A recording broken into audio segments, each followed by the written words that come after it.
Uh, if you were thinking that something was a good idea and you embarked on it for a long time, and today it turned out to be a terrible idea, don't worry, you're not alone. Every one of us makes mistakes, and every one of us gambles fully in an idea that backfires for us and everyone else around us.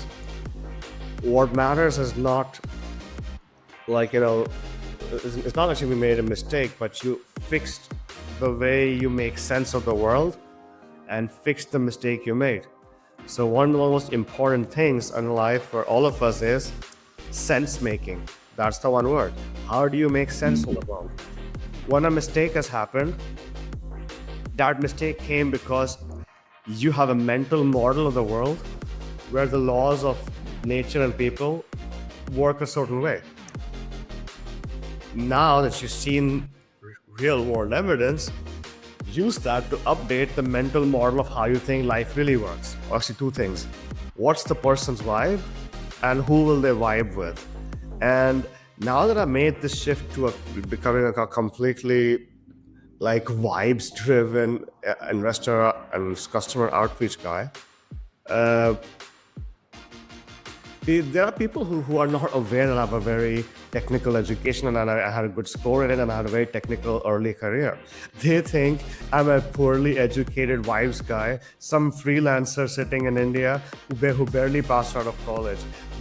I'm also like that. I just removed my entire early life from my LinkedIn because it's not relevant to what I'm doing now. But that is where I am right now. So yeah, basically former numbers guy turns vibes guy. That's who I am. Imagine a horse race. In the horse race you have multiple founders in your portfolio in multiple markets, right?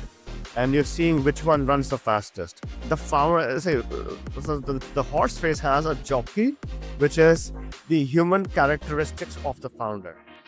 Horse is macro and market conditions. And the thing is, entrepreneurial characteristics combined with a great jockey, entrepreneurial characteristics with great market macro conditions, the horse, they go very far. But if you have a guy who can't ride a horse, so even if the market conditions are great, but they can't ride it, they fall off the horse. And if the person has great entrepreneurial characteristics, but they're riding a donkey, not only will they lose the race, they will be very unhappy. Because even if they say, it's my passion to ride this donkey, they will feel bad that they're being left behind. Hi everyone, we are genuinely so excited to share something today that we truly believe will be a game changer for many small and medium businesses. Ever feel like you're missing out on opportunities while you're sleeping, busy with clients, or just trying to live your life? Your website has visitors, but most of them, over 97%, aren't engaging. That's a lot of missed connections. Imagine your website having a 24/7 assistant that can answer questions, build trust, and even schedule meetings for you. That's exactly what Zadwell's AI Chats offers. It learns your brand's voice and helps visitors take the next step, literally around the clock. This is about capturing those human moments, even when you're not directly there. Seriously, if you have a small or medium business, check this out.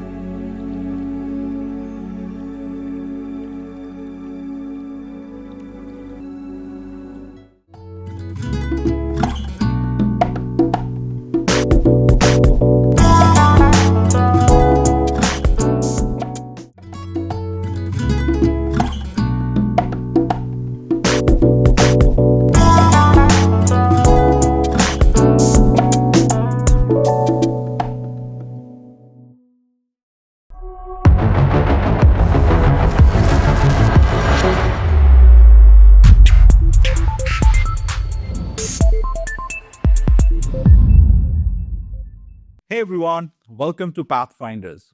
Today we have a very new and special guest from Goa, Prateek Sanjay. Prateek, it is my great pleasure to introduce you and welcome to Pathfinders. He's the visionary founder and campaign manager of Foundraiser.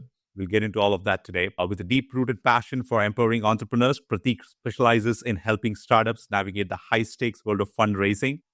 Drawing from his personal connection to entrepreneurship through his family's own journey of grit and determination, Prateek is driven to support founders who are up against the wall, facing dwindling funds and limited networks, yet possess immense potential for success. As a strategic and innovative leader, Prateek has mastered the art of connecting startups with investors, forming cold introductions into meaningful meetings. Through Foundraiser, he implements a proven approach, curating targeted lists of 400 to 600 active investors, securing impactful cold outreach strategies, securing investor opt-ins well in advance, and ultimately closing the deals with 5 to 10 investors to fuel the startup growth. His curiosity, experimental mindset, and commitment to results have made him a trusted ally for founders racing against the clock. He's a champion for entrepreneurs and a master of turning runway challenges into soaring opportunities. Prateek, welcome to Pathfinders. It is my absolute pleasure to sit down with you today, man. Hey, Vijayan. How life, man? All good? Can you please, no, Yeah, man. good. So please, can you share us a little bit about your journey in your own words, Prateek? So let's see. Life started in Patna, age 0. Ages 1 to 2 was Paris. I don't remember it though.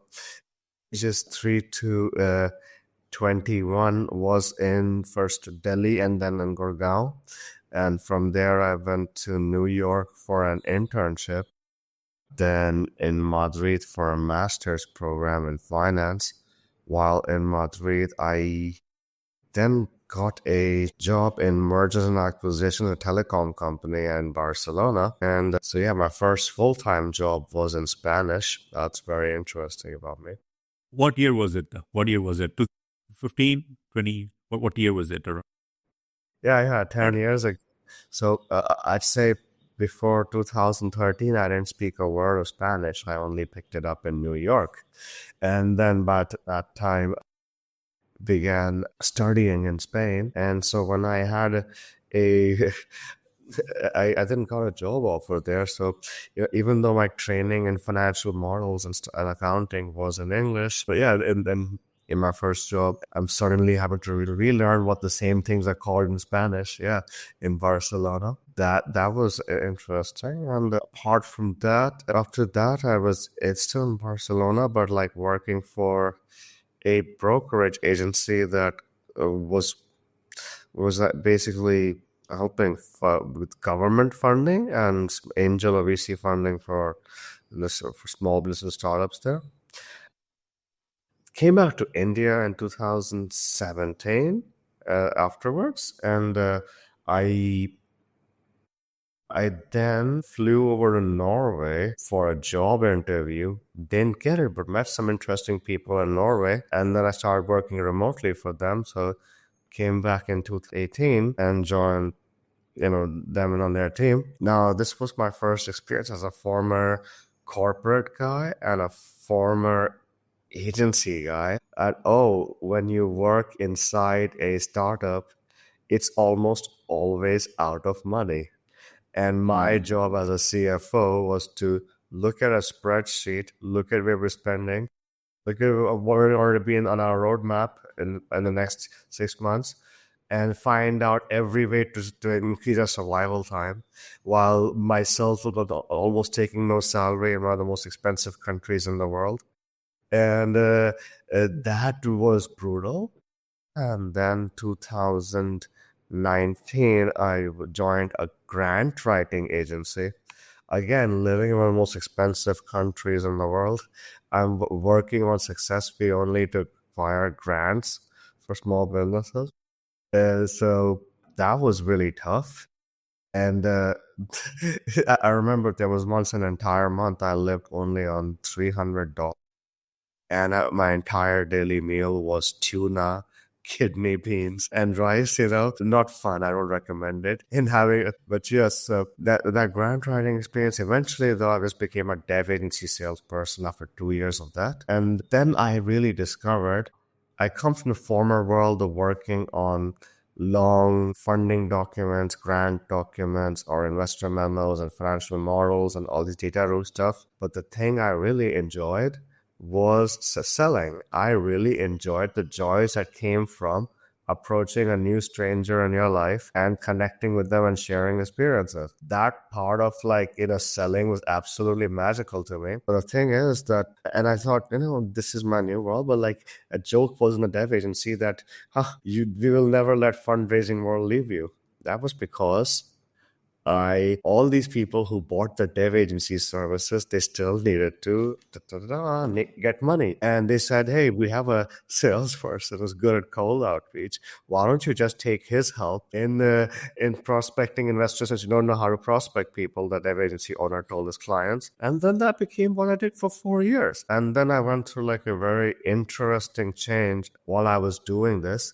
Keep in mind, I have a finance background and from the M&A scene. And what I discovered there was, in the real world, on ground realities of raising money from angel investors or even early stage VCs in the anything before Series A. Before Series A, nobody looks at metrics that seriously. They say they do, but they don't. I was a completely metrics driven person having a finance background. So I discovered that you could have awesome metrics and no one's paying attention. And then I realized the small business funding scene, it works almost entirely like a kind of consumer marketing. It's not financial marketing to like institutional fund. It's more like winning over an angel investor for a 100K check or a 300K check. It works way more like brands market to consumers by winning over their hearts, not their minds, in very simple baby language and very emotional, identity driven drivers. So I began completely switching to this approach, and that's what I became notorious for in 2023 on LinkedIn. I was the former numbers guy who became a pure, win over people's hearts with simple language guy, and I said, this is how investors invest. And I felt like I was in a weird world.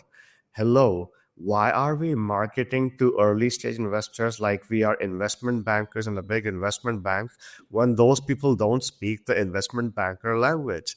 They speak the language, I'm sorry to say this, of your grandma when she is in the supermarket. And that is what I pivoted towards. And that has become the foundation of my work since 2023.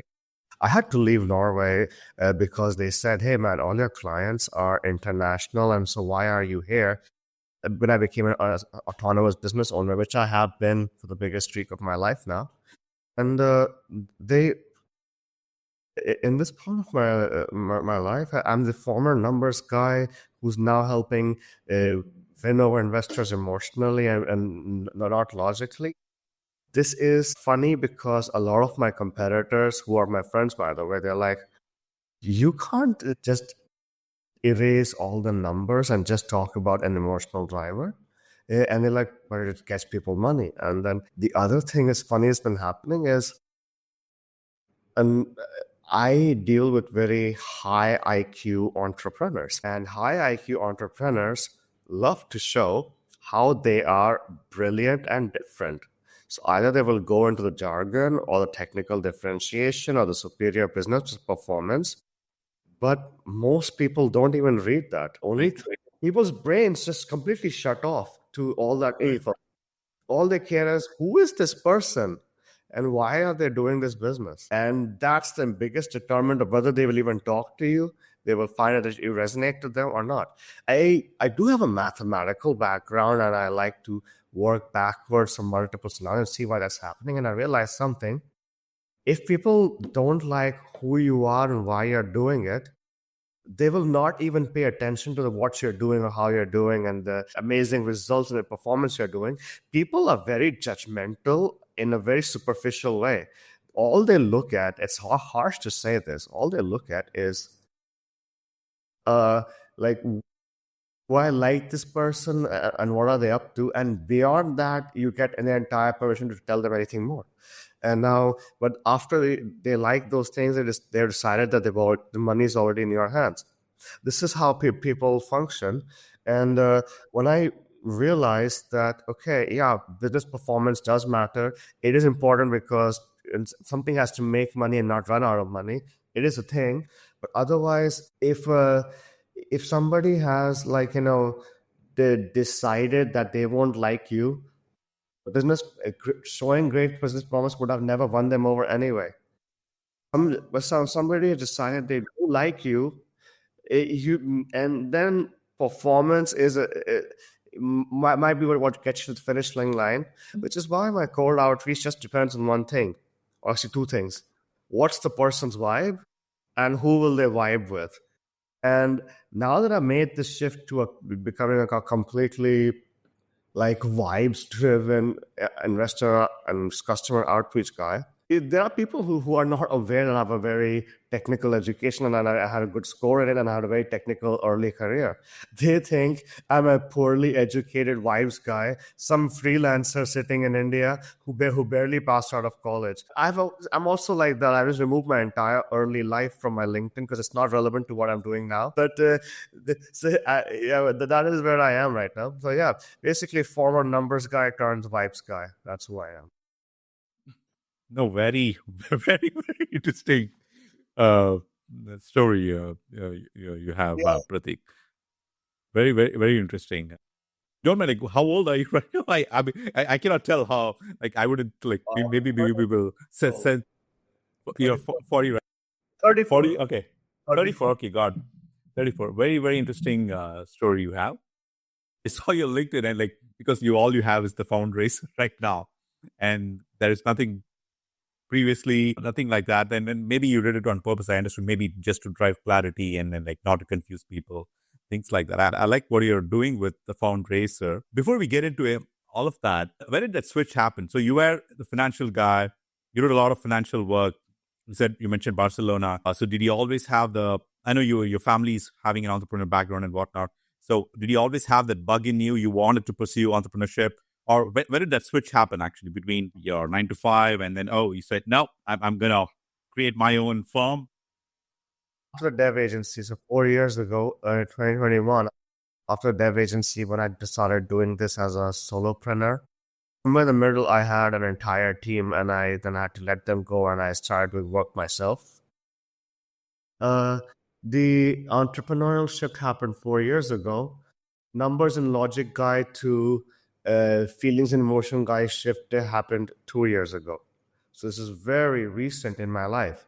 The person I am right now, I was not for most of my life. I actually think about that every day when I'm walking down the street. I'm the exact opposite of who I was 4 years ago, and it would be very tough for me to go back in time and have that conversation. Uh, there are these things. Now, I do get why I look 40. One is that maybe I just woke up and today and I have eyebrows or something. But the other, No. but No, not at all. I had too many No. things happen. It's my audio. My audio didn't come through actually. It's my microphone. Yeah. So it's my speaker. Yeah. But it's also I'm older. My ears are not working. It's on me. Sorry. Go ahead.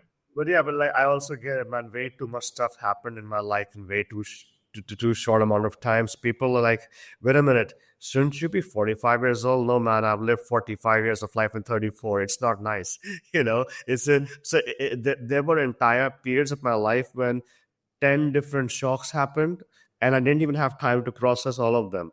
And like when I finally had processed all of them, and I was in a more relaxed state, I'm like, huh, that's too hectic for anybody, including myself. There was something else that's interesting. You have noticed how light my profile is, and it's on purpose. When I was making the switch from a salesperson to entrepreneur, the first thing I studied in my free time was brand marketing. And I'll tell you why I got obsessed with brand marketing. And I'm not a brand marketer. I don't identify as one, but I learned it very curiously. Brand marketer told me he became a brand marketer because he said, all my life, nobody recognized me when I walked into a room, even though they had seen me before. And when I left the room, nobody even remembered who I was. They only knew I existed for the brief moment they spoke to me. And I heard those words and I realized, oh my God, that's literally me. And now, do I really care if everybody recognizes me? No, but there is an income situation here.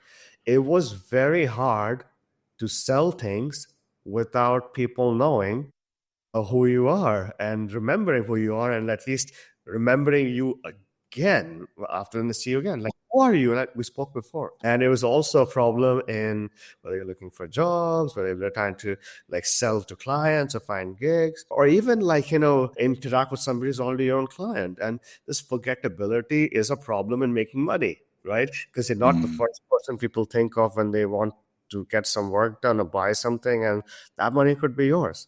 So I try to understand what is a brand. A brand is simply a reason to remember you when you've left the room. Now, how does a brand exist? It exists in the form of a differentiator which can be said and remembered in 6 words or fewer. But what is a differentiator? A differentiator is simply a reason to buy from you. However, a reason to, when you are competing in a market, you can only focus on max 3 differentiators, and you need to remove all other information. That is a distraction.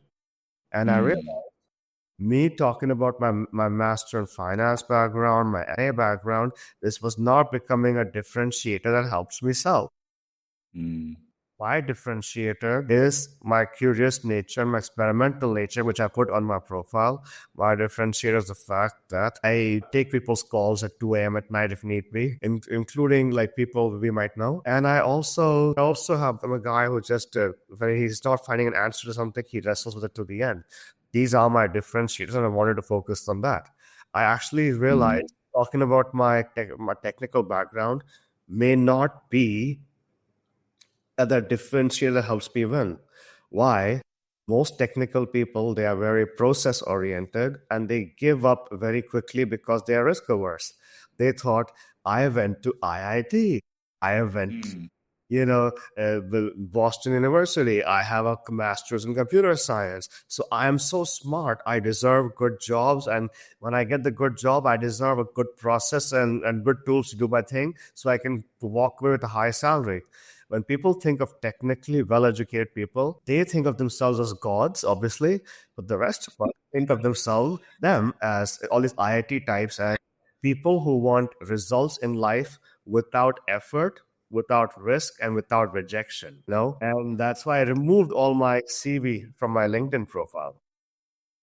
Man, I'm thanks for saying that. Actually, I've spoken to so many people, and rarely many understand what you're saying. Right? I mean, like they think the title matters, they think the degree matters. Maybe it matters, maybe it doesn't. Right? But like that may not be the only deciding factor. It's great you went to Harvard. It's great you went to Boston. It's great you went to IIT. Right? But if you cannot, if you're going to talk shit to the janitor, nothing matters actually. Right?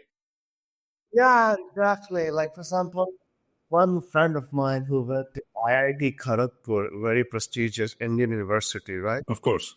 Yeah. And I told him, it was telling me, like, man, I don't have any jobs lined up. And I said, yeah, in order to get a job, you have to apply for a job. And other than apply for a job, you have to approach about 100 peers or 1,000 peers in your industry and ask to have coffee with them, buy them coffee or buy them lunch so that they can refer you to their hiring manager whenever a role opens up, because that's how hiring happens. And he tells me I should not have to put myself out there. I went to IIT Kharagpur. I was like, wow. So they think it's a fact of low status people to put yourself out there by applying for jobs or doing cold outreach, which means that their technical background has made them uncomfortable with getting rejected or looking like a low status person. I mean, I am high status now, so there are things I should not be doing, which is ridiculous. Yeah, but I don't. I happily do low status things to help people win.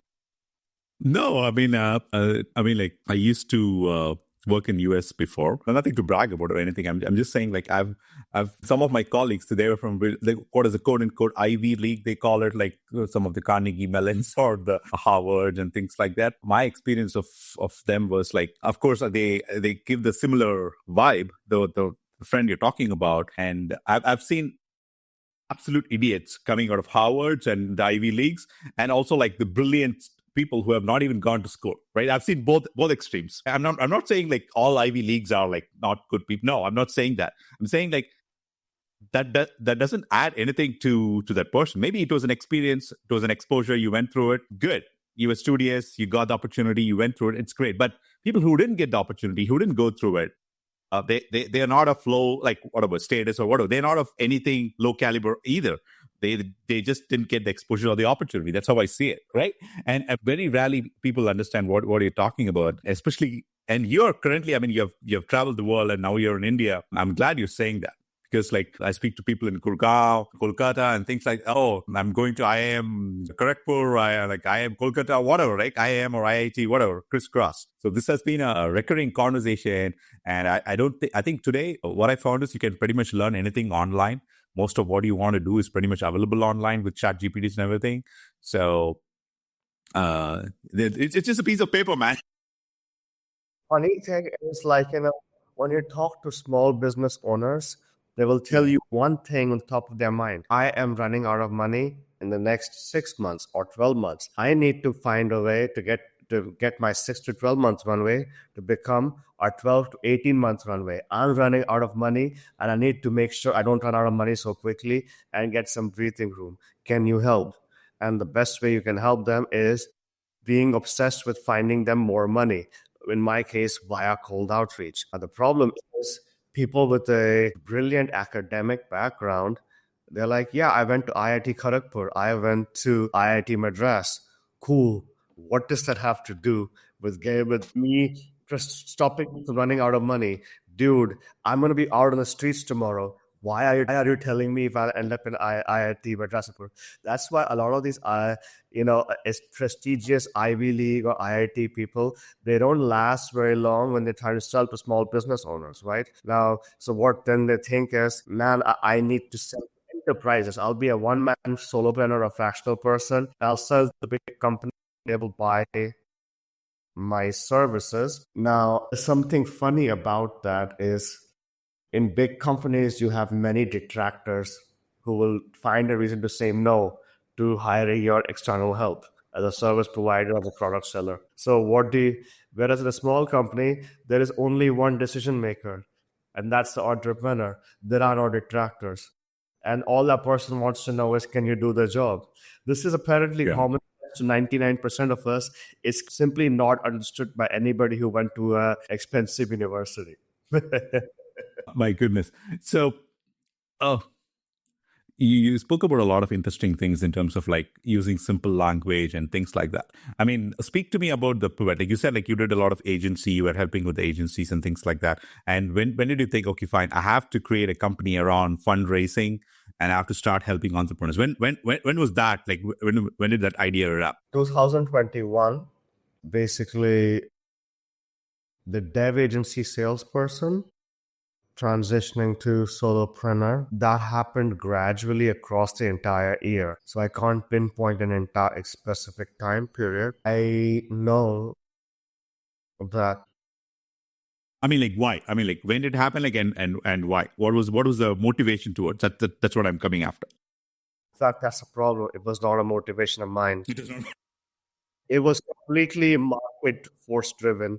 In 2021, everybody talked about raising money and everybody talked about approaching investors. And a lot of people who had not built up an investor network for years, they would see a TechCrunch article and they wanted to prospect people. But they're like, none of them had even any ideas how to prospect investors. How do you approach investors normally? Normally, you get a warm introduction. How do you get a warm introduction? You have to do a massive favor or many free favors for the introducer. And if the introducer is happy and they feel like it, one day they will give you the introduction to the investor. And introductions to investors were not given easily because many people want to keep that contact close to him or her to raise their own round or for their own business or recommend it to some other projects. Now that means you can do awesome favors like I help build someone's product for free, or help basically with the technical product or team advisory or God knows what, or even just do like work at a lower rate for them and they still don't get it. The other way to get an introduction to an investor is to approach them cold directly in their inbox by getting their email or LinkedIn and approaching them. This involves not doing favors for people, but the problem is most people build their social circle entirely by people who have been introduced to them inbound from their social circle. Most people have not ever stepped out of their social circle and met a complete stranger cold from it. This applies as much as to Indians as to Europeans, to us Southeast Asians. The most people are semi-introverted. Right. The extrovert people who step out their comfort zone and speak to a stranger are rare. In 2020, multiple times people were asking me, I don't know how to write a message to investors. Can you help me? I sat down and helped them. Eventually, like, you know what, man, can you just take over my email or LinkedIn account and just reach investors for me? And I just started doing that, and they started paying me for it. So yeah, it was not my motivation. To be very honest, if I look at my mental place in 2021, it was actually against my motivation to be doing this. And I'll say, well, explain why.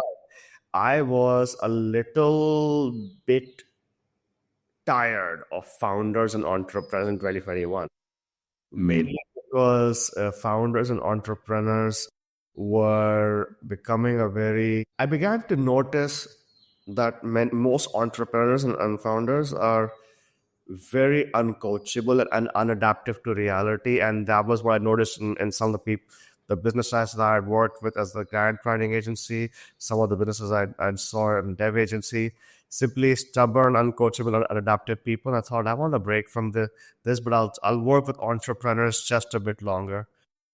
Right. Now, and then finally, I began enjoying them because of enough time spent with them, and I became myself a solopreneur helping entrepreneurs. They grew onto me, I would say, and they grew onto me because they do remind me of my family and where they come from, and with my family entrepreneurs. But yeah, it was not a particular motivation in my life to work with entrepreneurs at that time. But the thing is that you basically, I do get the spirit of the question. What was the trigger, the call to action, which made me think I want to help entrepreneurs. I want to help them raise money via cold outreach. That was not a trigger in my life. It was just a happenstance thing. But today I do find I enjoy working with them. Yeah, that's pretty much it. Got it. Got it. You mentioned your family is like entrepreneurial, and they've dealt a lot for years. What kind of trade were they in? Were they also in similar endeavors, or were they doing something completely different? My parents were e-commerce entrepreneurs, and my brother has been a creative producer in Bollywood. So my brother comes from the agency world and the creative agency world, and my parents came from the consumer goods world. And I don't recommend the online consumer product life to anybody. It is very cash burning. It is very, you will work like an animal, and you will have very little money left for yourself. My father had a salary from a well-paying job that he funneled into this e-commerce thing before quitting his job, because it's a massive cash sink in terms of inventory, marketing costs, and web presence, and so on. Whereas my brother, who was in Bollywood, I like the fact that he does agency work, because with agency work, You get cash flow today and now. You don't, of course, he and his wife do spend a lot of their money on the newer ambitious projects upfront before the client has paid them. So they are becoming that. But, there was something about the experiences of my parents which made me uncomfortable with the idea of entrepreneurship. Mainly the fact that their working hours doubled and they were laptops at home, but also the fact that they had a positive financial situation that was completely disrupted by the business. The business was a negative cash flow impact on their life, not a positive one for many years, right? Mm. And I saw the visible effect it had on them. However, I have discovered that you can do entrepreneurship in a way that generates cash flow today, quickly, and now. And that's why I do my kind of entrepreneurship. God, you mentioned in terms of like switching from the financial numbers guy to an emotional hook guy. I mean, where you're like reaching out to people, cold outreach, reaching out with simple like emotional hook. What is that? Define the emotion behind it. I mean, I'm curious about the why did you manage that you could have mentioned a ton of words, right? I mean, you could have mentioned like skate. I mean, there are so many business words that you could have used, but you used emotion. Why did you use emotion there? I want to use the word emotion because it's physically visible in people when they show emotion. I remember I was helping out a client who was a Web3 tokenized property exchange, and I struggled to explain to my grandparents, in India, what Web3 tokenized property exchange is. So Don't even try. help people who can't afford homes buy homes. And I will do that because greatness comes from the number of people you help out in your life. And I believe I have a chance to do something truly impactful the next 2 years. And I just said that in Hindi to my grandparents. "Insan ki birth waisi aati hai jab bata." And then my grandfather, who was very aging and very weak, he suddenly lit up with those words. That emotions was excited him. And that's when I realized, what if this worked for my grandfather, it will also work maybe on angel investors. So what I did was I just removed all the explanation, benefits, whatever of a tokenized property exchange in my messages to angel investors in Dubai. And instead, what I just said was, I believe greatness comes from the number of people you help out in your lives. And I believe I can do something truly impactful with this business in the next 2 years. I sent that message out. Out of 55 angel investors, 10 took a meeting, and it was a 17% meeting rate. And that was extraordinary. Getting a double-digit meeting rate almost never happens with investors. And then that guy, he used that pitch to raise about 760,000 British pounds. And I realized, oh, it works. Now, I highlight that case to everybody's sense, the use of an emotional hook and not the logical one. Smart people don't like it. Smart people don't like it because it cheapens. They feel it cheapens what they're doing. It looks fluffy. It looks like it has no substance. Take a step back. Define smart. I mean, like smart. I mean, like what is smart? Smart as in PhD in computer science from University of London, or MBA from Duke. People who went to JP Morgan or BlackRock. That is the class of the founder I tend to work with. And these people with world-class CVs, they have been in environments where they were told, you need to be logical and data-driven. And they like to see fact sheets with bullet points and numbers on them, and analyze them in depth and to make a decision. And it comes as a surprise to them when they realize, if you give a fact sheet with bullet points of numbers and percent and performance metrics, most people will not even read it. This is common sense to most of us. It's actually easily understood by almost most people who have either a child at home or elderly grandparents at home, or both. It's not understood by very intelligent, very serious people.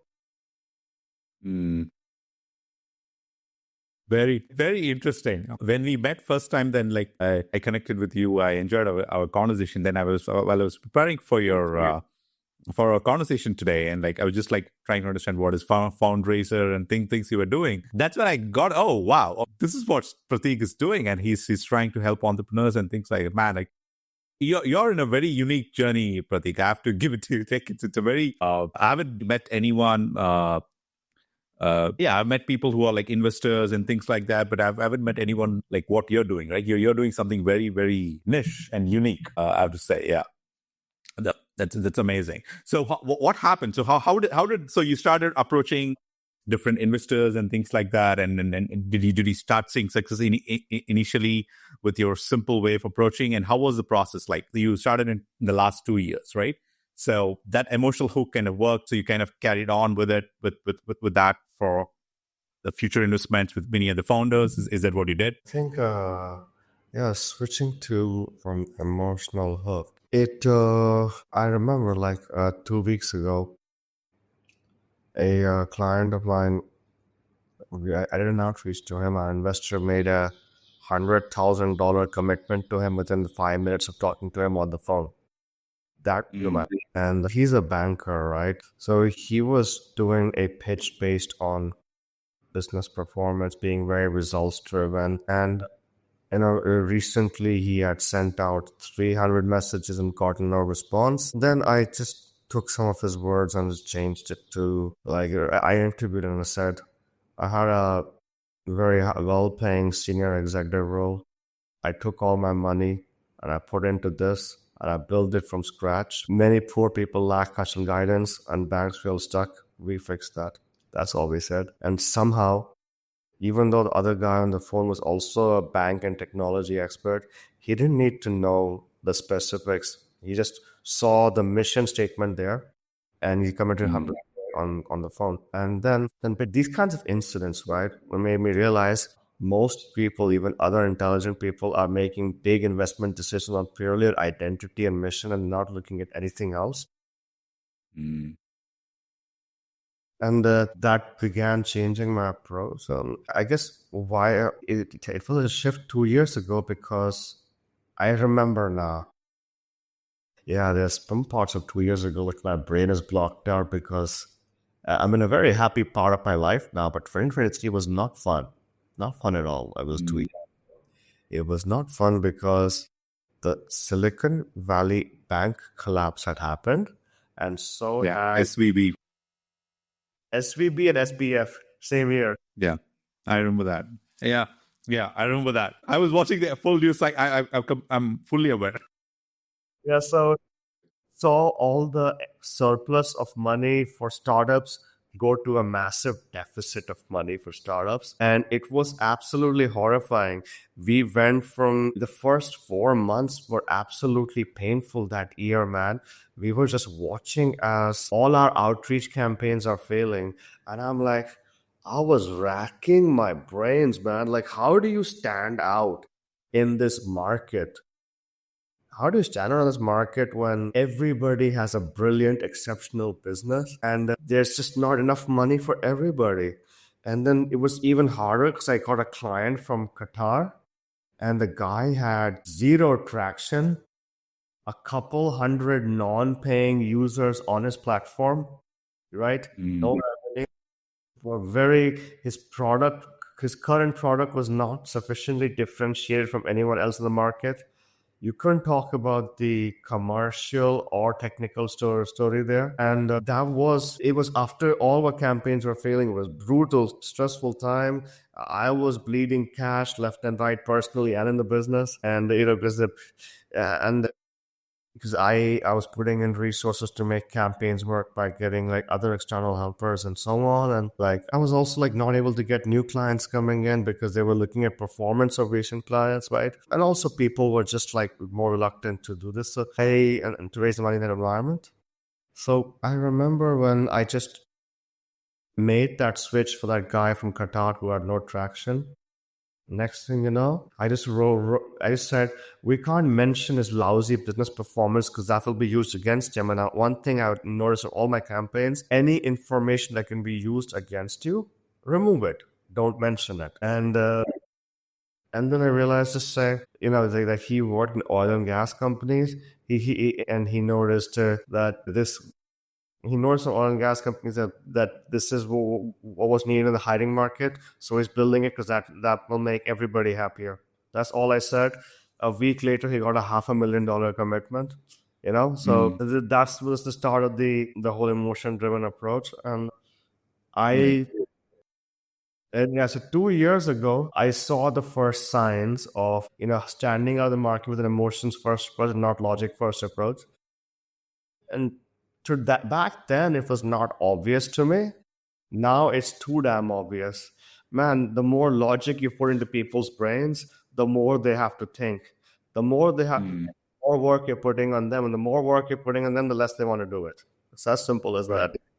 Yeah. So No, that's so true. That's so true. It's so obvious and so easily forgotten. Where is this like? I mean, like there's a mix of like psychology involved. There's a mix of like linguistics involved in terms of like the choice of words, the language. Where you always like an avid reader. Like where did that interest come from? Because your old life was different, right? It was all about finance, and that's completely different. Logic, statistics. It's a different world altogether. Numbers, right? So where does this like the language, psychology, emotion? Where did that come from? Is it like movies or books, or what was that the inner drive, if you will? that's a very good question. So the first initially the switch to low IQ, high EQ, emotions driven, not logic driven kind of writing, that was just happening intuitively. Then I began studying a few details into this. I read some research papers and it solidified what I was observing in real life. It's not a nice thing to admit, but the average person in US, Canada, or UK has an 8th class dropouts English reading levels. And I'm talking about native English speakers. I was to discover this. And that just blew my mind that even native English speakers talk at 8th class dropout level, because everything from 8th class to college is completely erased after the first years of working life, right? That statistic. The other problem is that, yeah, people are talking at a 7th or 8th class level because most people are not serious in school and college. Let's just be honest about it. They are barely studying to pass them. The other thing I realized was, the other thing I looked into was the fact that the schools and colleges have been lowering their standards. A lot of people who are passing schools, college, universities today, they would not have passed 20, 30 years ago. That's also an awkward thing to admit, but it's kind of true. It's good for the kids, right? The kids have less pressure on school than before, but or maybe not. Maybe there is pressure still in some circles. I'm not up to date on that, but these three important points about people's limited cognitive abilities really opened my eyes. What else did I read on this topic? I read about the fact that most people, they are in a very restless and impatient survival state. They're worried about the kids from school, paying their bills, buying the meds for their elderly parents. When you are in a very restless and impatient survival state, your brain is just locked off to all logic and logic.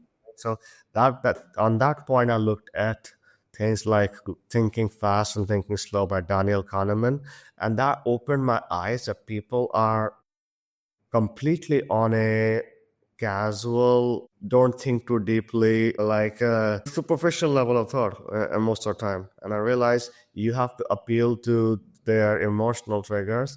I also looked into the fact that there are some drivers of human behavior which are working in the behind of the head and not prefrontal cortex. Where when we calm down, slow down, and actually think about things, part of the brain is working. When we are like a restless, this part is in full drive, and so those are the drivers of our behavior. Regarding good writing, man, I'll be very honest with you, man. I was an avid reader in my teens. In my adult life, I don't read much or at all. You seem to be an avid reader. You have lots of books behind you. I don't have a library here. No, I try. I mean, like I don't make it to all books, but I do like reading. I love Naval Ravikant. I kept that book because I think He's the modern day philosopher, the almanac of Naval Ravikant. He's the modern day philosopher. If anyone needs many answers, he has provided a lot of answers in terms of like, yeah, should go check it out. Yeah. Uh, Basically, writing, the only thing I've discovered about good writing is by actually doing it online every day. And this way, mm, I discovered that if some writing resonates with people, it's good writing, and if it does not, it does not. But your question has made me realize I haven't actually done anything to, like, formalize and make concrete my understanding of writing. This is purely, yeah, like I have not actually learned uh, any copywriting on a technical level, or like practice creative writing on a professional level. This has just been me doing my job and testing results. Yeah. got it. Got it. What was your like most like when you said like you read a lot of books in your teen years? What kind of books did you read? Is it like more like fiction? What kind of any mention of any books you would like to share with anyone? I know you mentioned Thinking Fast and Slow. Well, I don't know, when I was a child, I used to read science fiction books like I, Robot, and Dune, and all those, and the Foundation series. That's what I spent most of my time on. Or I spent on my time on fantasy novels like Discworld, by Pratchett. So, did they influence my writing style? I guess if you saw how I used to write back in my teens and early 20s, it was very long, verbose paragraphs, because those of us who were like big on reading science fiction fantasies, we would have all these massive paragraphs of text that we used to read. That kind of overly verbose writing was very popular back then. It's not now. Like, nobody talks like that, and people, even back then, people thought if you were weird for talking or writing like that. Now, even more so. But yeah, there's a massive market for people who read overly dense paragraphs like that. To be honest, the stuff I read in my teens did not positively contribute to how I resonate with people, because online, because my teenage style of writing was so verbose, and because it was basically verbose writing in fantasy books. And only in my adult years have I learned how to write to be understood, not write to express. Yeah. Got it. Right. Got it. Have you also like gone to Hitchhiker's Guide to the Galaxy? Elon Oh keeps yeah, me mentioning it. yeah.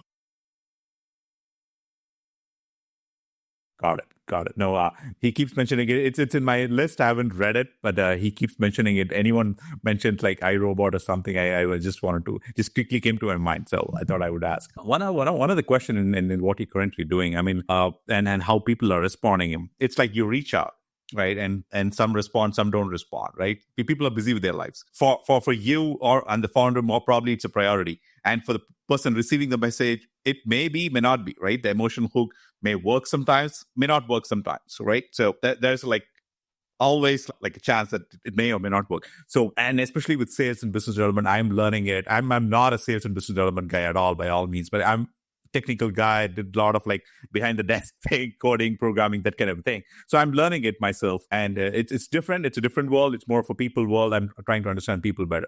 So, and they keep saying, "Oh, you got to follow up. You got to keep following up, and you got to follow up 6 times, 7." I mean, they have these numbers. You have to follow up 7 times until they say no. It's not. What is the quote unquote follow up strategy? Dude, I would say just don't follow up, man. I haven't seen Should it follow up? I haven't seen follow-ups work in a single campaign I'm working on right now. I mean, we do it just in case the founder asks for a follow-up. And so I'll just, yeah, just send a follow-up message with any of the link with my LinkedIn profile and so on. Yeah, I do send a follow-up message, but I don't count on it. Yeah, Mm. and the thing is, man, like, there's a very weird way that people work. It is when they see another human being, whether it's their photo online or their presence online or their physical presence in person, they decide within 2 seconds, I like this guy, or I like this girl, or I don't like this guy, I don't like this girl. And based on whatever superficial signals they have seen, the yes or no is already there. And it's Mm. tough to change it. Now, because you can't change this weird way that people look at signals and first impressions, Well, if you can, by branding your profile online accordingly, and your online presence. But I would say, because it's mostly set in stone, who will resonate with you and who will not, just let it go. Move on to the next person. Talk to the person who will actually connect with you. Don't try to like by people who won't like you. I'm trying to find the word for this thing. I just don't know if there's a word for it. People have a premature way of judging people, deciding who is their peer that they resonate with and who is not. And trying to overcome that with more follow ups. Say that again. Say that again. I didn't understand. Okay, Who's your peer and not your peer? What can you say that again? this is a hard one. Let me think. People look at somebody, either their photo or them in person, and they decide within 2 seconds, yeah, this person is like me. I'm of the same vibe or as this person, so I will talk to him. And this is a like-minded peer. He or she will like it with me, and that decision is made within seconds. And it's very tough to override it. And you could use the most logical appeal to their intelligence or the most emotional appeal to persuade them. But the decision has already been made within 2 seconds, and you can't override it. So if somebody chosen not to respond to your message online, it's because they saw who you are and they just thought, just not a fit. I don't like this person. I don't hate them. I don't like them either. But and more follow-ups won't change it. More different message won't change it. A more logical mess follow-up, a more emotional follow-up, and follow-ups in general. Now, follow-ups do have one impact, which is in terms of timing and how much attention span people have. But then, if people don't have the attention span for you now, then they're probably not a target fit anyway. You don't want to reach out to overwhelmed people who are not reading their inbox. You want to reach out to people who are not overwhelmed, you know? Anyway, the people who need a follow up to be nudged, they're not often not a fit. Got it. Got it. I just have one more question in the topic, maybe, and then we'll switch segue into a different thing. So, I mean, you have dealt with so many entrepreneurs and founders and CEOs and whatnot, I'm sure. I'm also like experiencing that maybe there's a blind spot. Maybe there are things that like these entrepreneurs or the founders, when they're in that shoe, they don't really understand. All right. I'm in the shoe for the last 4 or 5 years. It's new for me. I don't know everything. The moment I said I don't know, at least gave me an opportunity to go learn it. Like, so I don't pretend to know everything because I don't know everything. It's the fact. I'm not a chat GPT or I know a few things. It's great, but I don't know a million things too. But I'm sure there's a blind spot to the founders and entrepreneurs. I'm sure you might have seen a pattern that was repeating. Oh, these entrepreneur guys are like, they're so, I mean, they don't get it. I mean, what is the blind spot that you come across often? The biggest entrepreneurial blind spot. Dude, that is such an awesome question. One of the best questions I've ever heard. Let me stop and think about it. Yeah, I got it. One of the top entrepreneurial blind spots I have is this idea that you are a category of your own and you don't fit into other people's boxes. That's what they believe. That's all fine. Other people don't see life that way. Other people put you in a mass category or a mass box and expect you to conform to that. And this often sucks. Now, somebody will say, we are not just another IT consulting firm.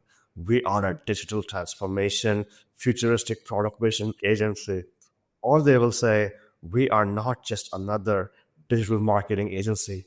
We are an ecosystem enabling, etc., etc. Now, the problem is that you will resent being put into other people's categories because you are now being lumped into people that you either share nothing in common with, or they are inferior to you, or you just don't like them. And it feels like it's degrading all the independence, difference, hard work, and your true vibrational energy, and you're putting events into another category.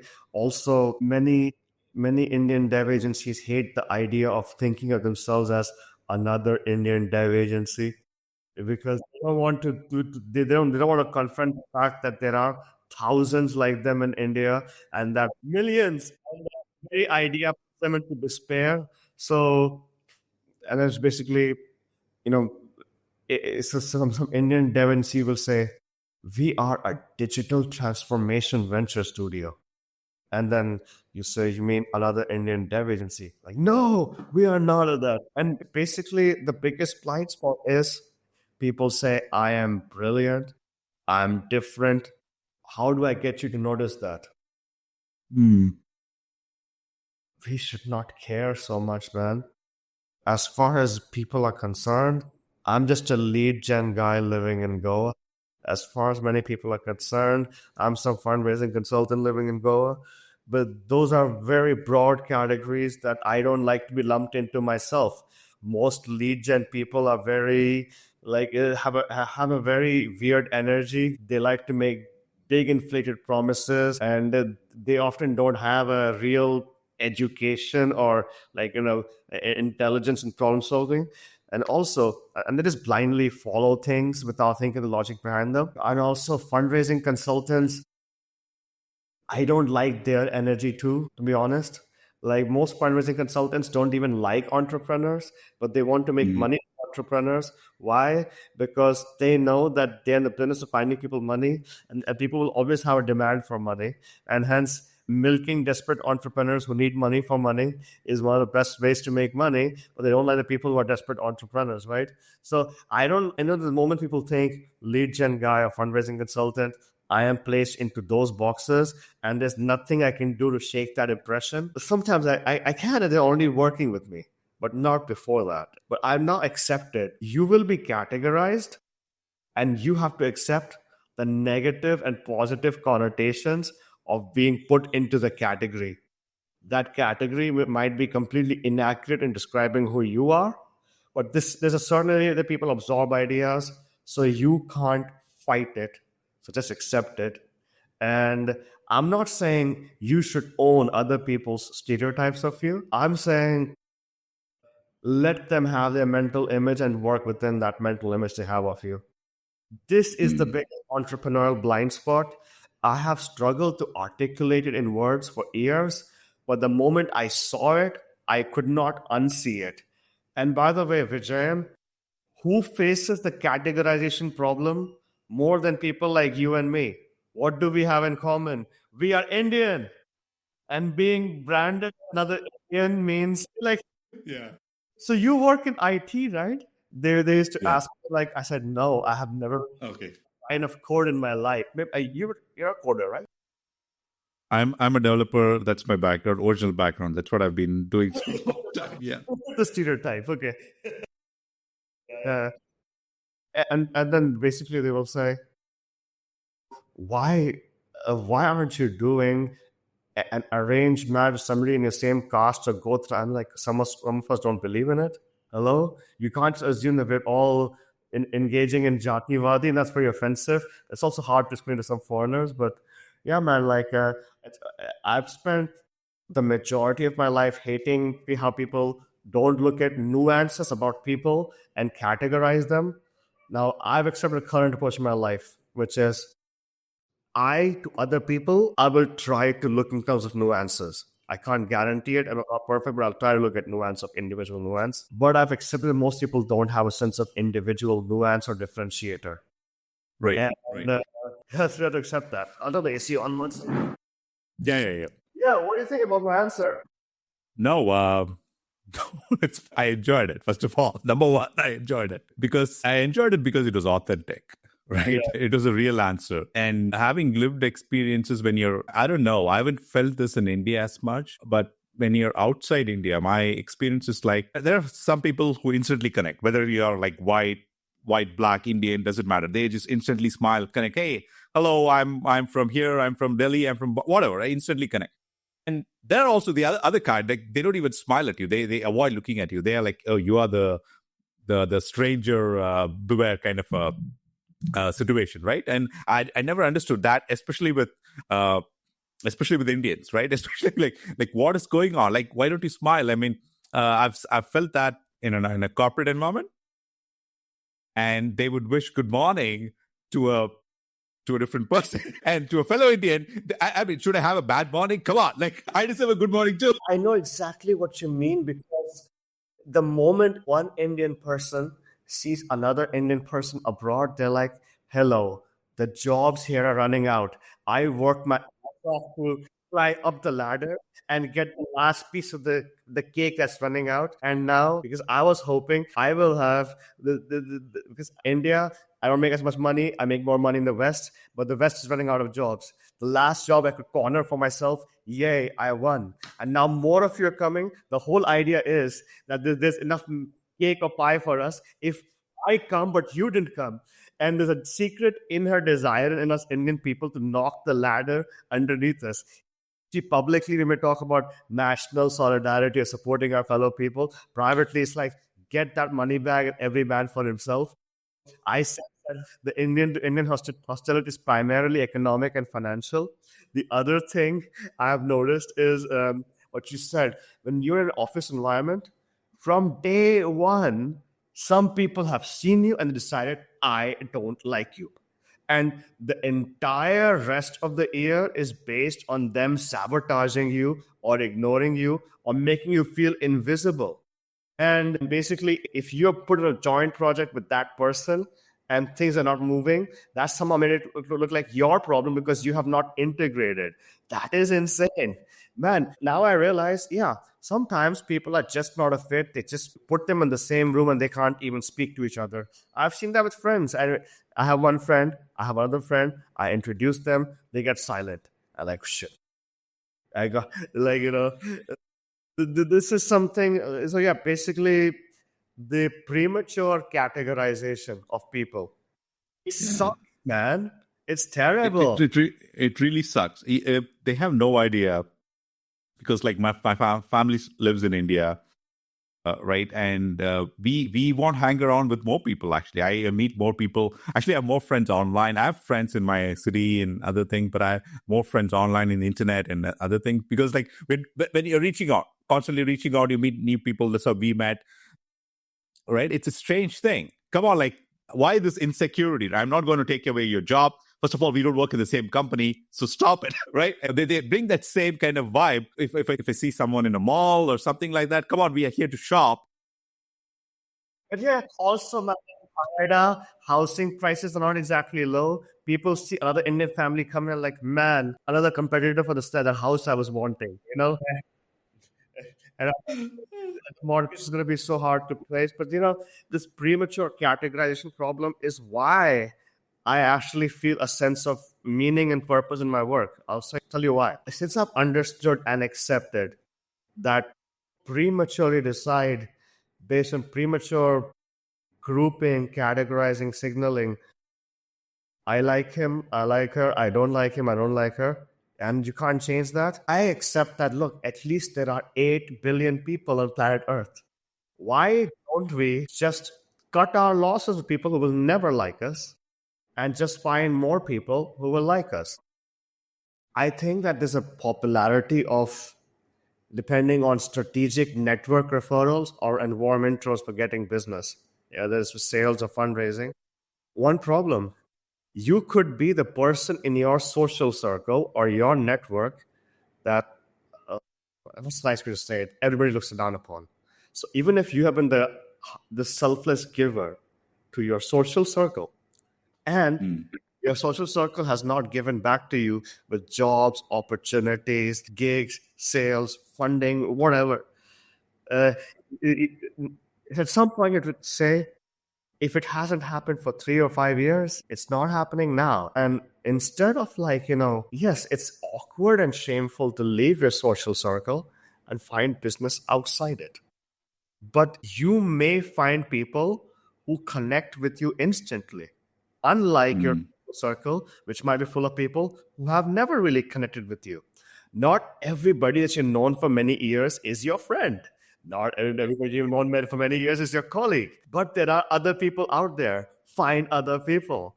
Overcome the cringe that you feel from talking to other people, find somebody that you actually enjoy being around and live the life that you actually want to live.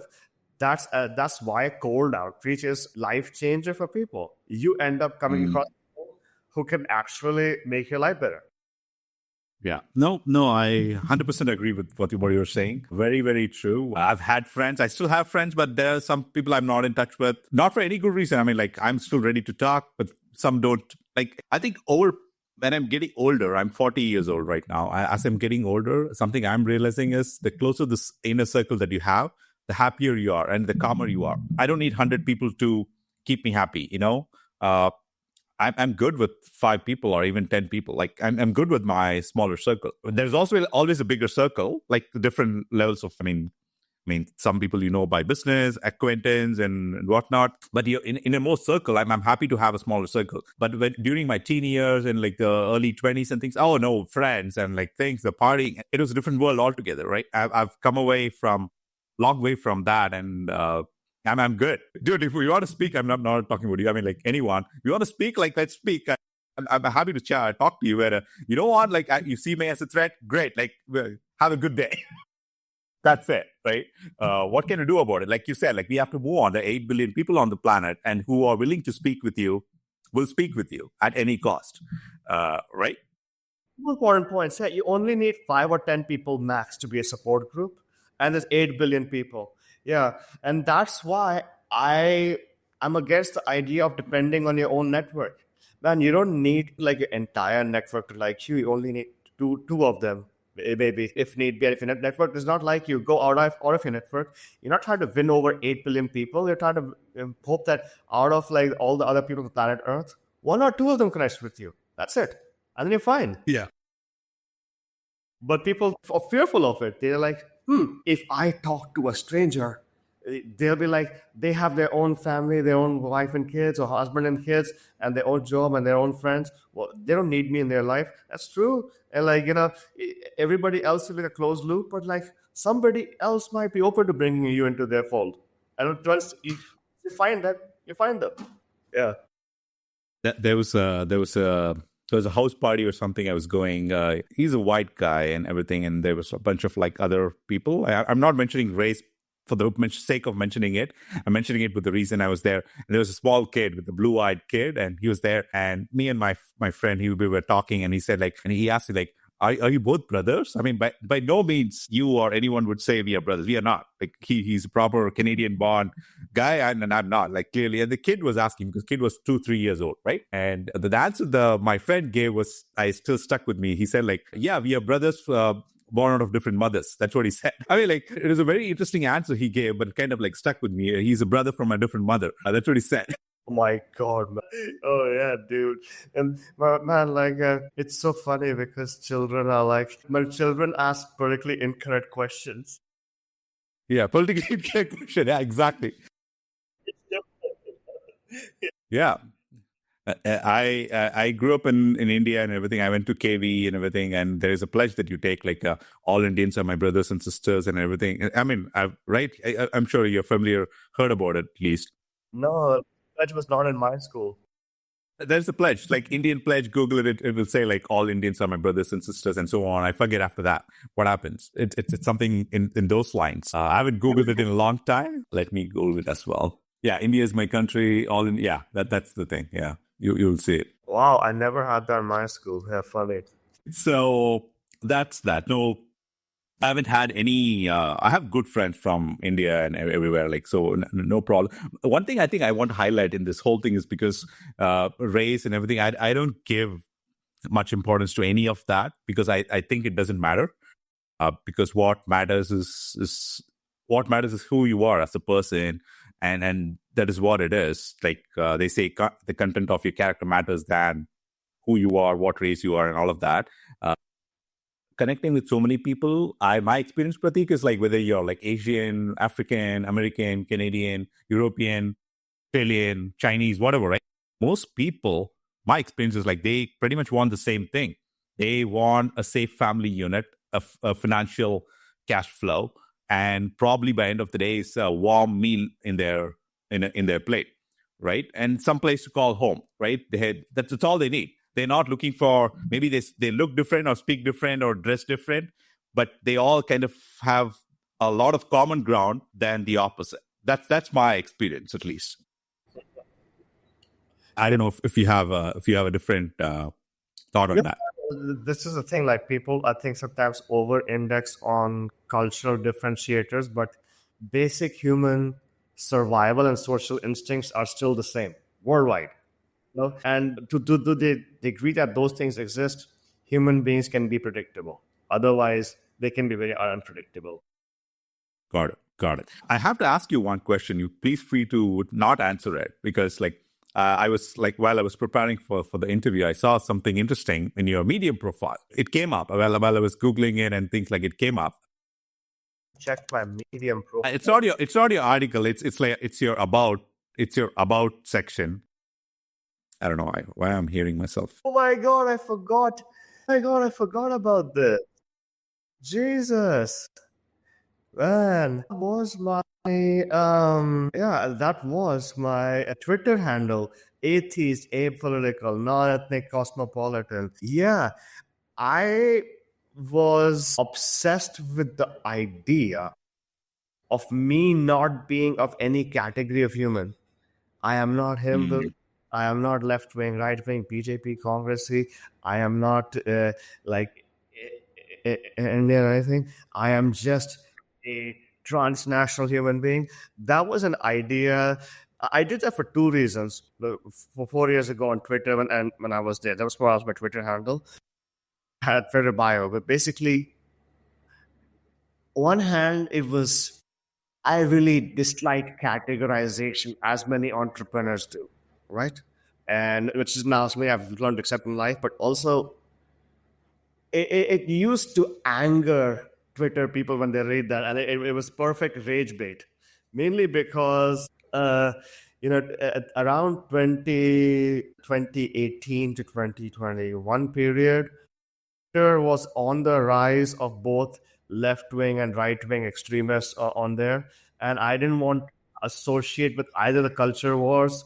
I didn't want to associate with the woke people. I didn't want to associate with the alt right people. Both of them seemed toxic to me, so I just said, I am not taking sides. I am my own category of human, transnational, trans everything human. That's the reason behind the headline. Today, I accept that, hey man, people will see me and say, yeah, he's an Indian person. That's okay. I'm not any kind of practicing Hindu. I eat beef and pork and everything. But like, if they want to say that I am allied to any Hindu agenda because of my face and name, by all means, just put me into whatever box you want. This blind spot I spoke of earlier, I had that blind spot for many years. The failure to accept that people will categorize you no matter what. And that's my old Twitter and Medium headline. Got it. No, I thought I would ask. You had the option to out that anyway. Now, you spent a lot of time in finance and everything. I just want to play a video and get your feedback on that. Let me know if you're.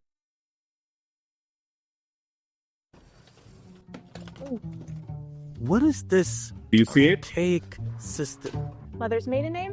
Beebowitz? You're telling me this guy is how things get verified. That's my job. I'm just saying, you shouldn't have to buy $10 worth of gum if you just want 79 cents worth of gum. Why do you get charged your money to take your money from your account? And if you're out of money, they charge you for being out of money? An overseas transfer takes 5 days? Business days. Why? What are they using? A Zeppelin? I deposited the check Monday, but Monday was a bank holiday. Why is this the way it is? A bank holiday? This system, makes no sense. This makes no sense. Who designed this system? Is this really the best we can do? Hello? Don't we deserve better? Nice. I love it. Yeah. That's an ad for Bitcoin, obviously. Like, how do I get this out of the... Okay, got it. I got it out. No, I wanted to play it because I want to get your thoughts, because you have spent enough time in financial markets. And what are your thoughts on money and Bitcoin? My view is he who has the gold makes the rules. That is the golden rule. Okay. So whoever is in charge of money stuff, they'll make all the rules. Now, banks are literally in charge of depositing and managing your money, and they are in charge of lending out money to people who don't have money. Hence, normally, most businesses can be consumer or customer driven because the customer pays for the business. It's the opposite in banking because banks can live without one or two customers. The customer can't live without the bank. What does that mean? You will always have a lousy customer experience when the onus of problem or dependency is on you, not on them, right? So there is almost no incentive for any bank to improve user experience. Simple as that. Right. The Right. other thing is, when do banks suddenly start acting like you're the one who's powerful and they are the one who's weak? When you have a lot of money and lots of money coming in, then you become their private banking client, their VIP wealth management client. One. Number two, banks will beg you to lend money to all your businesses. Hey, you're profitable in 3 different companies. Can you please take money that you don't need so you can get interest out of it? Right? That's also what they want. And it's a golden rule. He who has the gold makes the rules. So I totally get it. Who designed this system? Man, it's just how human beings work. Human beings default to whoever has power and protecting it because they are judgmental and selfish and caring of their own interests, including myself. We can't change that. The other thing is, but Bitcoin, I have to say, I don't have enough understanding of how cryptocurrency works to have a positive or negative or neutral opinion on it. However, all I can say is any financial system exists because it is protected by the legal system. A legal system exists because the government is a monopoly on violence. Why is any financial system in power? Because there are people with guns to enforce it. If you fail your mortgage payment, they will come to your home. They will change the locks and say, leave the home and leave everything inside so we can confiscate and sell it. Now, basically, that's a customer unfriendly experience, I guess, but it's protected by people with guns. If you resist this, you could end up behind bars or you could end up badly hurt. Right? Now, there is a threat of violence that enforces bad systems. Now, why is that highlight in terms of Bitcoin? I struggle to understand how a decentralized currency solves the problem of a monopoly on violence. Because the monopoly on violence can simply say, we don't want people to use Bitcoin. As simple as that. Right. There's nothing you can do about it. Now, the only way to overcome a monopoly on violence will be to build another monopoly on violence, and that's effectively another government. So basically, to overcome the problems of having government, we have to end up again with a government. At some point, we as human beings must learn to accept what is in our control and what is in our control. Things that are not in our control, we need to let them. So when I see Web3 and crypto, people say that they want a vision for a decentralized, fairer world where banks and governments are not in charge of everything. If you can pull it off, do it. If you can't, then just accept the world the way it is and work to make your life better within the confines of that. Got it. No, very interesting. I just want to ask a question because we did a full-length conversation with, I think he was a decade plus Bitcoiner. His company is about selling Bitcoin and whatnot. He's from Edmonton. And I'll send you the link. You can watch it. He spoke in length about Bitcoin, and he has more Bitcoin knowledge than I would ever possess. But I think it's a very mixed view on Bitcoin because the moment you mention Bitcoin, right, it becomes political. I don't know why, but it does, kind of, right? Because the overall scene in India, I felt from several conversations is that it's not very crypto friendly, quote unquote.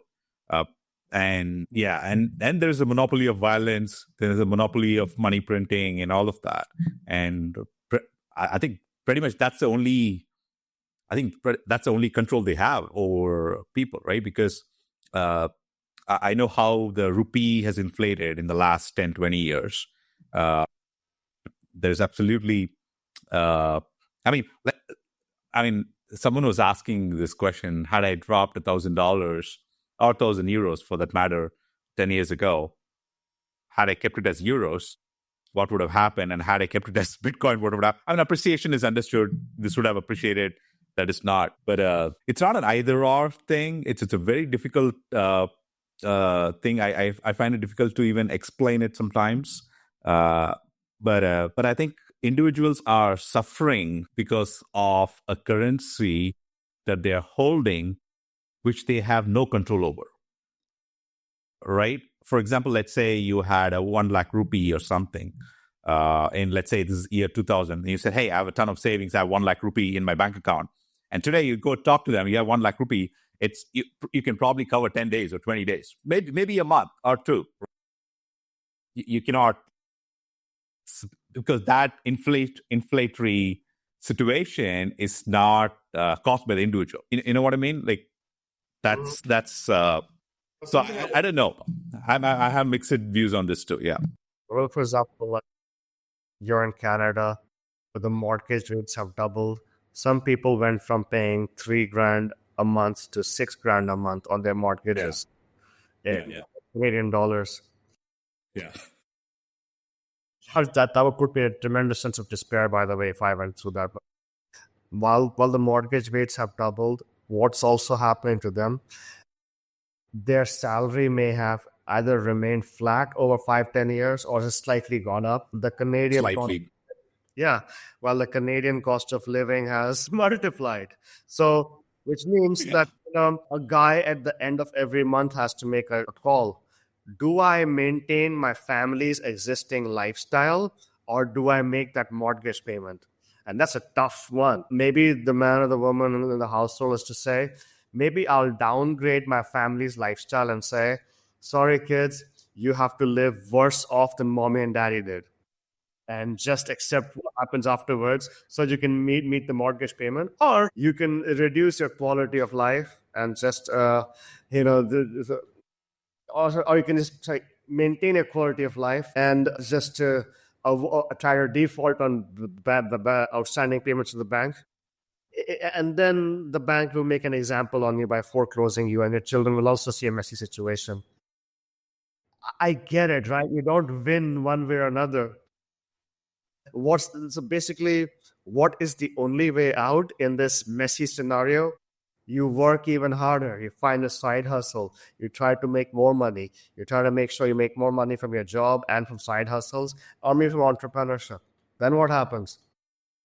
Oh, you finally paid for your family's lifestyle and for your mortgage. What did you miss out on? The fun years with your kids. Now they're 18 and now they've grown up. Now they've left. Basically, in every scenario, you lose. And at some point, one must accept there are no solutions, only trade-offs. You will get screwed over by life in the next 5-10 years.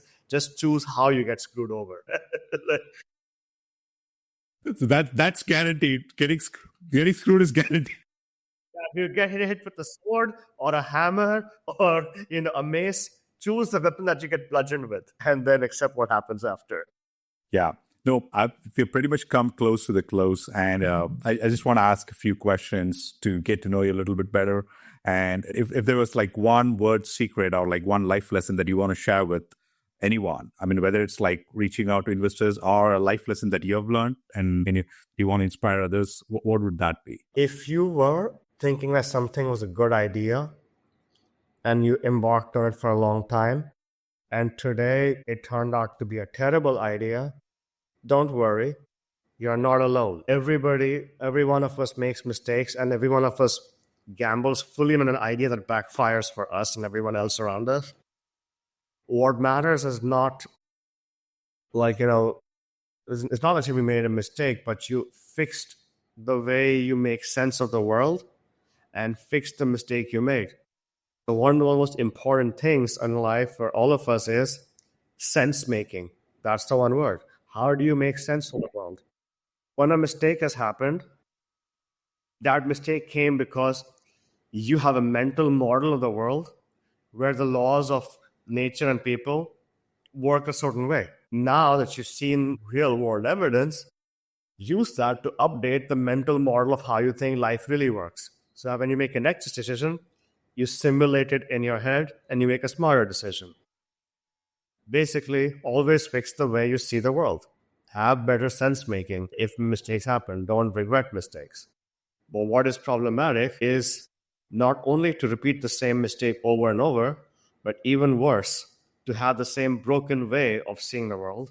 Then not only will the old mistake repeat, new ones will be made too. Right, right. I enjoyed the way you articulate your answers. I mean, you have a different thought design when you approach a question or a problem or a situation that in the past. I enjoyed your articulation strategies that you do. Like, what is the secret behind your articulation strategy? I mean, like, probably comes naturally to you, but I just felt it. I thought I would ask. It's a structure, I like it. Two different structures I love. One structure is confusion, pattern, realization. The other structure I like is micro failure, audit, better way. I like to structure all my answers in these two styles. Basically, both these styles of speaking, what I do is I speak of something I tried, something that went wrong, something that confused me about it, how I tried to investigate that, and what I realized at the end, and how that got me to a better result after. This is a way, because the series of words, they describe how I experienced life in general. It is constant experimentation. Got it. Got it. Is there any book or a blog or a movie even, like, is there anything that you would recommend anyone like go watch or read, or a podcast? Except Pathfinders, of course, from your memory lane, I guess. You should watch John Carpenter's two movies. One is In the Mouth of Madness, and the other is The Prince of Darkness. Prince of Darkness and In the Mouth of Madness by John Carpenter. Both are a kind of comical horror movies when you realize the way you made sense of the world was not true, and you're paying a horrible price for it, but you're trying to find a way to fix it. There's a basically sense making in the world. These are two movies which highlight that in an amazing manner. Got it. Got it. Probably last question. You've seen different traits in founders, right? Some are great, some are different, some are like proactive, some are not, like, right? All kinds. So what kind of like entrepreneurs and founders are investors magnet? Who are the kind of founders that investors instantly grab attention to and want to work with? Who is an investor magnet kind of a founder entrepreneur? How would you define it?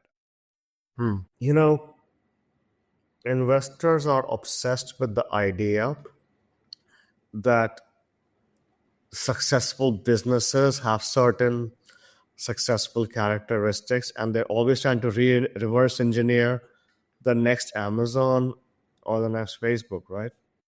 And what they often do is they look at all the stories of what the characteristics of Steve Jobs or Jeff Bezos, Dharmesh Shah, and so on were, and they try to say, because we think these characteristics made these people succeed, we think somebody who has these characteristics will win. Now, the problem is that kind of pattern recognition that investors have, this belief in entrepreneurial characteristics.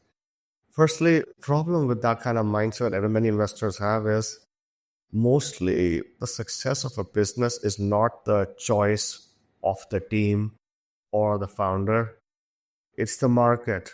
The market liked what they were building and they gave them money. The team was also experimenting and swirling in different things. And by accident, right place, right time, the latest product pivot skyrocketed, right? And that's why investors diversify. Intuitively, they know this. But the idea that once something succeeds, there was a special set of characteristics that made the business succeed. No, man. This is a fallacy among investors. A fallacy among investors, which is investors really believe that certain pre-existing human characteristics in a person from the moment that they're 10 years old or 14 or 21, by the time they meet that person is predestined for greatness, and if they make an early bet on them, they will make $1 billion. That's a common mindset there, right? I know that equality early stage investors are looking for in founders, some of them, not all of them, is aggressiveness, uncoachability, not coachability, uncoachability, and independent thought. Somebody who's very arrogant about saying my way is the right way and everybody else is wrong, they have extrapolated that data point to mean that's what successful people look like. I have a friend in Israel, angel investor, very successful, 2 9-figure exits. He says he likes to back uncoachable people because those people who are like, yeah, I know what I'm doing. Don't tell me what to do. I'll be disagreeable and just do things my way. He likes those people because they made him rich. Now I can see some of the logic. If people are a little bit disagreeable, at least work will get done. If people debate in committees all the time, no work will ever get done in that office. And committee style offices are very, and that's why, Vijayan, when I work with the founder, I try to make them feel like they are the boss. It's their way or the highway. They are smart and everyone else is dumb. And with this approach, do mistakes happen? Yes, all the time. I stay silent and I don't push back against things that I know are not going to work. But letting founders have that sense of autonomy does help them eventually arrive at a better conclusion, often with a few, not just from my side. That's how I do it. But even though investors think, yeah, by the way, there are also other investors, especially Canadian ones, who say they only like to work with coachable founders. Canada is different because Canada has a very, no offense, passive and compliant and agreeable culture. And Canadians would rather enforce the passive, compliant, agreeable culture than make money because it's impolite. Yeah. Notice that one of Canada's biggest success stories, the founder is not Canadian. He's a very disagreeable German man called Toby from Shopify, you know? So Toby is known to aggressively push back against all people's input and advice, right? So he's like that. Otherwise, I would say, yeah, disagreeability and autonomy is highly respected in founders in this day and age. Even you look at how Mark Zuckerberg is portrayed in the social network, very arrogant, insulting everybody around him, but eventually winning. Yeah. So I think that's a character that's sought after. Can this character, can you, can you, if you have this characteristic, can you tap into it to raise money? Sometimes, yeah. Can you use this characteristic to also build a great business? Sometimes, yeah. Is it guaranteed? No. And that's a fallacy of thinking that if I bet on a great surfer with a great surfboard, he will ride a wave. One problem: what if there is no wave? If I have a great seed and great water for the plants and great plant nutrition, but I don't have a soil, there will be no plants to grow on it. You know, we have to start understanding that entrepreneurial characteristics are just a seed or a surfboard, but you need the soil or the wave on which to build it. Got it. Yeah. No, I hear it because it's like you got to be at the right place at the right time, meeting the right people, being in the right environment also to help shape your endeavor, your company, right? So yeah, no soil, no wave, nothing is happening. I have an analogy that you might love. Imagine a horse race, and the horse race you have Right. multiple founders in your portfolio in multiple markets, right? And you're seeing which one runs the fastest. The founder, say, the horse race has a jockey, which is the human characteristics of the founder. A horse is macro and market conditions. And the thing is, entrepreneurial characteristics combined with a great jockey, entrepreneurial characteristics, with great market macro conditions, the horse, they go very far. But if you have a guy who can't ride a horse, so even the market conditions are great, but they can't ride it, they fall off the horse. And if the person has great entrepreneurial characteristics, but they're riding a donkey, not only will they lose the race, they will be very unhappy. Because even if they say, it's my passion to ride this donkey, they will feel bad that they're being left behind. Yeah, that's how I would explain the analogy. No, that's absolutely fair. I love the analogy, by the way. It's like, yeah, you got to be the right jockey with the right horse at the right track, at the right track also, right? Like, so That's the problem. People are so obsessed with control and precision. The real world has too many variables and not enough data. Right, absolutely. Pratik, where can people find you? If they have to reach out to you, where can people find you? My LinkedIn, easiest place. Just reach out. Okay. Got it. Man, Prateek, Sanjay, it was an absolute pleasure to sit down with you. I thoroughly enjoyed I think you have to do a part 2 at some point. Like, I don't know. There are more stories, I'm sure. Today, I think it is fantastic. I thoroughly enjoyed it. Thank you for your time, sharing your wisdom and your experiences and very thoughtful answers. Thank you so much. I thoroughly appreciate and enjoyed it. Thank you so much. Just hang on a bit before I close the studio so that I'll let you go in a few seconds. But thank you so much, Pratik. I appreciate it. Awesome, man. Yeah.